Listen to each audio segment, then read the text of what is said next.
శ్రీమహాగణాధిపతయే నమః. ఓం గురుభ్యో నమః. ఓం శ్రీమాత్రే నమః. పరమేశ్వర స్వరూపమైనటువంటి జ్యోతిష, వాస్తు మరియు ఇతర అనేకమైనటువంటి శాస్త్రములను మనకు అందించినటువంటి మహర్షులకి నమస్కారం. హయగ్రీవ హయగ్రీవ హయగ్రీవేతి యో వదేత్తస్య నిస్సరతే వాణి జహ్నుకన్యా ప్రవాహవత్. అరుణాం కరుణాతరంగితాక్షీం ధృతపాశాంకుశపుష్పబాణచాపాం అనిమాదిభిరావృతాం మయూకైః అహమిత్యేవ విభావయే భవానీం. శ్రీమాత్రే నమః. ప్రేక్షకులకి ఆ లలితాంబిక అమ్మవారి యొక్క అనుగ్రహం పరిపూర్ణంగా కలగాలని మనస్ఫూర్తిగా కోరుకుంటూ మనం ఈరోజు గ్రహణాల గురించి, గ్రహణ ప్రభావం అసలు ఇండియాలో ఉందా లేదా, బయట దేశాల్లో ఉన్నటువంటి గ్రహణాలు, బయట దేశాల్లో నివసించేవారు ఎటువంటి జాగ్రత్తలు ఏ రాసుల వారు తీసుకోవాలి, ఎవరెవరికి బాగుంటుంది, అదేవిధంగా గ్రహణ సమయంలో ఏ దేవతారాధన, అదేవిధంగా ఎటువంటి దానములు ఇవ్వడము, ఇవన్నీ ఏం చేయాలనేటువంటి విషయాలు చెప్తుంది నేనైనప్పటికీ కూడా చెప్పిస్తుంది సాక్షాత్ లలిత అమ్మవారిగా భావిస్తూ తెలుసుకుందాం. మనము చంద్రగ్రహణం అయితే లేదని క్లియర్గా చెప్పేసుకున్నాము. ఎందుకు అంటే పగలపూట ఏదైనా చంద్రగ్రహణం మీకు వచ్చింది అంటే పగలపూట వచ్చే చంద్రగ్రహణం మీకు సంబంధం లేదు, బయట దేశాలతో సంబంధం, గుర్తుపెట్టుకోండి. సో బయట దేశాలకు చంద్రగ్రహణం. ఇక సూర్యగ్రహణం కనుక తీసుకున్నట్లయితే ఇది పగలపూట చూపిస్తుంది ఇండియాలో, కానీ ఇది పాక్షికము అంటారు. అంటే చాలా స్వల్పం అన్నమాట. అసలు దాని ప్రభావం ఉండదు అసలు ఇక్కడ, ఎంతసేపు బయట దేశాల్లోనే, అమెరికా ఈ కంట్రీస్లోనే, గుర్తుపెట్టుకోండి. అయితే గ్రహణము ఎక్కడ జరుగుతుంది మనకి చూసుకున్నట్లయితే ఇది పర్టికులర్గా మీనరాశిలో జరుగుతుంది. మీనరాశిలో జరుగుతున్నందుకు ఒక్కొక్క లగ్నరీత్యా లేదా రాశిరీత్యా ముఖ్యంగా చూసుకుంటే ఇక్కడ కన్యాలగ్నము, కన్యారాశి మీకు ఈ గ్రహణ ప్రభావం దేని మీద ఎక్కువగా చూపిస్తుంది. అది కూడా బయట దేశాల్లో ఉండే వాళ్ళకి, ఇక్కడ వాళ్ళకి కాదు. బాగా అర్థం చేస్తుంది, మళ్ళీ మళ్ళీ చెప్తున్నా. సప్తమ స్థానంలో గ్రహణం. సప్తమం అంటే ఏమిటి అంటే జీవిత భాగస్వామి, లైఫ్ పార్ట్నర్తో పాటు బిజినెస్ పార్ట్నర్స్, వ్యాపార భాగస్వాములు.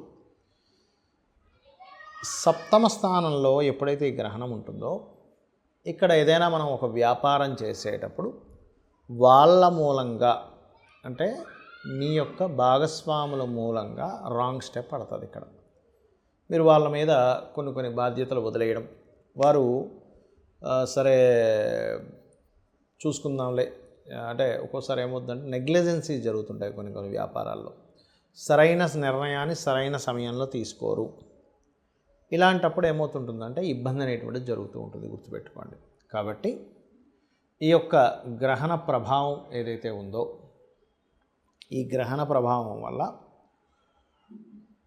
దీనికి ఈ యొక్క కాంబినేషన్స్ ఏమవుతుంటాయంటే గ్రహణ ప్రభావం వల్ల వ్యాపారాల్లో తప్పుడు నిర్ణయాలు తీసుకోవడము, తప్పుగా మనకి ఎలిజిబుల్ కానటువంటి వాళ్ళకి పార్ట్నర్షిప్స్ ఇవ్వడము, లేదా పార్ట్నర్స్ వల్ల మనం ఇబ్బంది పడడం జరుగుతూ ఉంటుంది. లేదా కొన్నిసార్లు వివాహ జీవిత నిర్ణయాలు, జీవిత భాగస్వామిని ఎంపిక చేసుకునే విషయంలో కూడా ఈ 40 రోజుల పాటు ముఖ్యంగా విదేశాల్లో ఉండేటువంటి వారు జాగ్రత్త వహించాలి. కన్యాలగ్నం లేదా కన్యారాశి వారు, గుర్తుపెట్టుకోండి.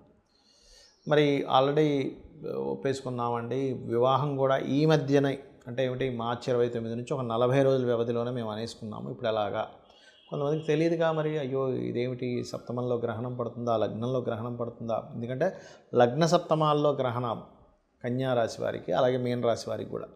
అలాంటప్పుడు ముఖ్యంగా ఎప్పుడైనా గుర్తుపెట్టుకోండి, గ్రహణం ఏ రాశిలో పడుతుందో ఆ రాశి వారు, ఆ సప్తమ రాశి వారు, సహజంగా లగ్న సప్తమాలు 1/7 యాక్సెస్లోనే పడతాయి గ్రహణాలు, చంద్ర సూర్యగ్రహణాలు. వారు ఏంటంటే ప్రత్యేకంగా సంవత్సరానికి 4 గ్రహణాలు వస్తాయి, గుర్తుపెట్టుకోండి.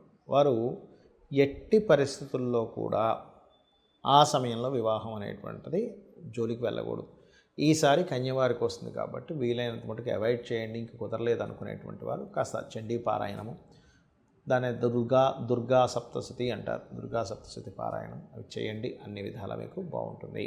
ఇక ఈసారి సూర్యగ్రహణ సమయాలు ఏమిటి అంటే మధ్యాహ్నం 2:20 నుంచి 4:17 వరకు అని, 13 నిమిషాల వరకు అని చెప్తున్నారు. దాదాపుగా 4:15 వరకు అనుకోండి. అయితే మరి పగడపూట సూర్యగ్రహణం ఉంది కదండి, మనకెందుకు పాక్షికమైంది అంటే అది గ్రహణం ఎప్పుడు కూడా సూర్యగ్రహణాలు రవి, చంద్ర, రాహు డిస్టెన్స్ని బట్టి, చంద్రగ్రహణం అయితే రవి, చంద్ర, కేతు ఉండేటువంటి నోడ్స్ అంటారు దాన్ని, ఛాయాగ్రహాలు కాబట్టి వాటి డిస్టెన్స్ని బట్టి మనకు అది పాక్షికం అవుతుందా, సంపూర్ణ గ్రహణం అవుతుందా అనే క్యాలిక్యులేషన్ ఉంటుంది. మనకది పాక్షికము, సూర్యగ్రహణం అనేటువంటి పాక్షికం అంటే అసలు కనబడదు మనకు పెద్దగా, కాబట్టి మన ఇండియాలో దాని ప్రభావం ఉండదు. ఎంత ఉన్నా కూడా మీకు బయట దేశాల్లోనే గుర్తుపెట్టుకోండి. అయితే ఇండియన్ టైమింగ్ మాత్రం ఇది. చంద్రగ్రహణం అయితే అసలు లేనే లేదు, అయిపోయింది దాని పరిస్థితి కూడా.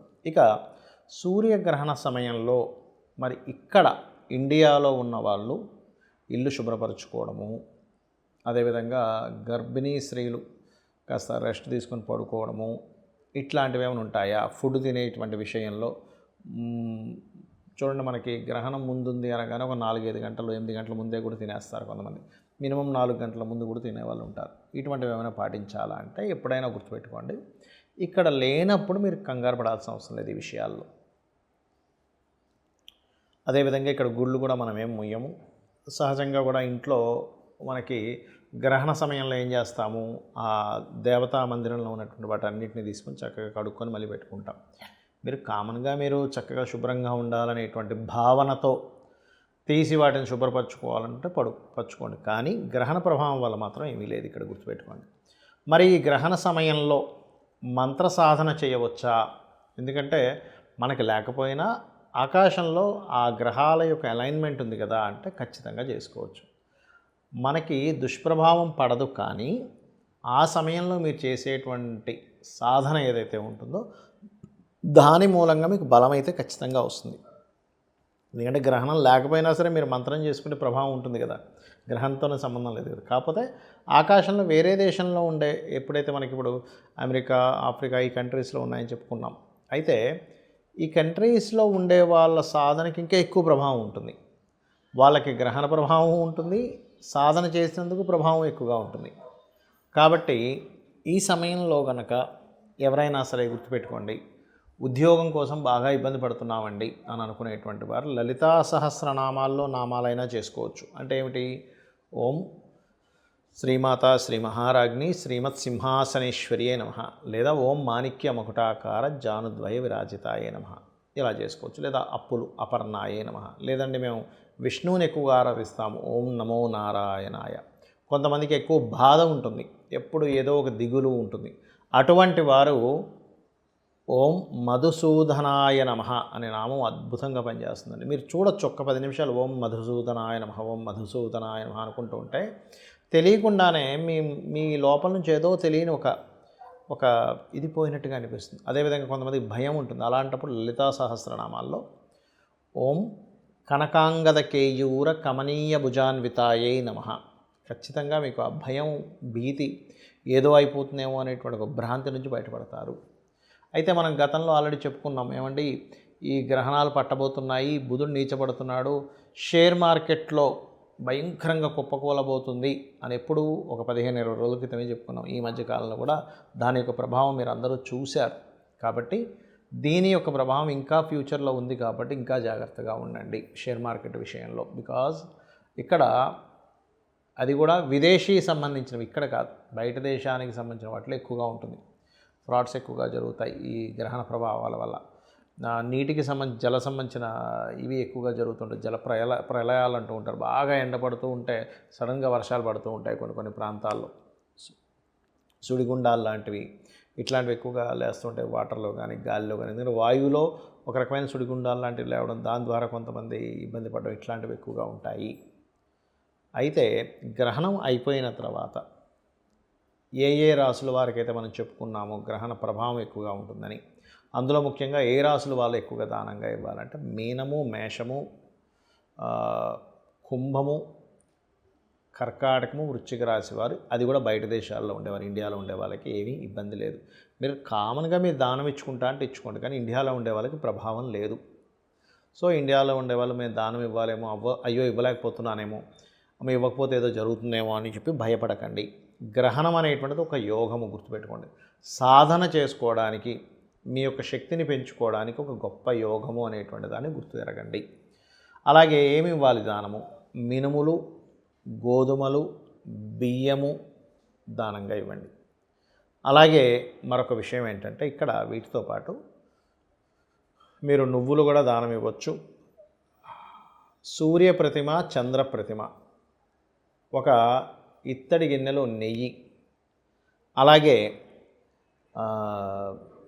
సర్ప ఆకారంలో ఉన్నటువంటి 2 సర్పాలు కూడా దానంగా ఇస్తారు. అదేవిధంగా బియ్యము దానంగా ఇవ్వచ్చు. ఇందాక ఆల్రెడీ మనం చెప్పుకున్నాం. వీటిని చక్కగా ఉదయం 11 లోపల, గ్రహణం వీడిన తర్వాత నెక్స్ట్ డే 11 లోపల ఇవ్వవచ్చు. 11 దాటిన తర్వాత అంటే కొంచెం అది మధ్యాహ్న సమయంలోకి వెళ్ళిపోతూ ఉంటుంది కాబట్టి 12 అలా దాటితాయి కాబట్టి 11 లోపల ఇవ్వడం శ్రేష్టము. అలాగే మరొక విషయం ఏంటంటే గోశాలకు వెళ్ళి కొంతమందికి చూడండి, ఇక్కడ ఏమండి మాకు ఇక్కడ కుదరలేదండి, మాకు దానం తీసుకునే వాళ్ళు ఎవరు లేరు అన్నప్పుడు దేశీవాలి గోవుకి గోంగూర కానీ లేనట్లయితే తీపి పదార్థాలు ఏమైనా, తీపి చపాతీలు, నువ్వులు పెట్టకూడదండి, గుర్తుపెట్టుకోండి. నువ్వులు అనేవి తినిపించకూడదు గోవుకి. అరటికాయలు, బెల్లము, ఇటువంటి పదార్థాలను గోశాలకు వెళ్ళి గోవులకు పెట్టిన, రామాయణ మహాభారతాల లాంటి గ్రంథాలు మనకి యూట్యూబ్లో ఎలాగో ప్రవచనాలు ఉన్నాయి, అవి విన్నా, గజేంద్ర మోక్ష సంబంధించినటువంటి గజేంద్ర మోక్షాన్ని సంపూర్ణంగా విన్నా గ్రహణ ప్రభావం అనేటువంటిది పూర్తిగా తగ్గుతుంది. ఎవరికి విదేశాల్లో ఉంటూ అక్కడ జీవిస్తూ ఉన్నటువంటి వారికి, ఏమంటే నాకు సిటిజన్షిప్ అక్కడ ఉంది కానీ నేను ఇక్కడ ఉన్నాను, దాని ఎఫెక్ట్ పడుతుందా అంటే సిటిజన్షిప్ అక్కడ ఉండి మీరు ఇండియాకి వచ్చారు ఆ టైంలో అంటే మీకు ఏ ఇబ్బంది ఉండదు, గుర్తుపెట్టుకోండి. కానీ ఇక్కడ నివసించేవాడిని గ్రహణ సమయంలో నేను అక్కడికి వెళ్ళి ఉన్నాను, అప్పుడు గ్రహణం పట్టింది అన్నప్పుడు ఖచ్చితంగా దాని ప్రభావం ఉంటుంది, గుర్తుపెట్టుకోండి. శ్రీమాత్రేయ నమః.